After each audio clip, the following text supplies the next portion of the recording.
અમદાવાદના અમરેવાડી વિસ્તારની શિવમ સ્કૂલમાં મોબાઈલ ટાવર મામલે ડીયુ દ્વારા નોટિસ પાઠવવામાં આવી છે। શિક્ષણ વિભાગની વિનંતીના આધારે ફાયર વિભાગે મોબાઈલ ટાવર અંગે શાળામાં તપાસ કરી હતી। ફાયર વિભાગે તપાસ બાદ મોબાઈલ ટાવર જોખમી હોવાનો રિપોર્ટ આપ્યો છે, જે બાદ હવે શિક્ષણ વિભાગે શાળાને વર્ગ ખાલી કરવાની સૂચનાઓ આપી છે। આ ઉપરાંત વાર્ષિક પરીક્ષા સુધીમાં ટાવર હટાવવાની સૂચનાઓ પણ આપવામાં આવી છે।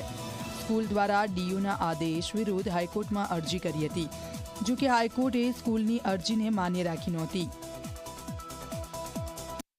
અમદાવાદ કોર્પોરેશનના ફાયર વિભાગે અમને લેખિતમાં જણાવ્યું કે આ ટાવર છે, મોબાઈલ ટાવર જે છે એ ફાયરના જોખમમાં આવે છે અને એ વિદ્યાર્થીઓને શારીરિક રીતે એ રીતે પણ નુકસાનકારક છે, એના રેડિયેશનથી નુકસાન થાય છે।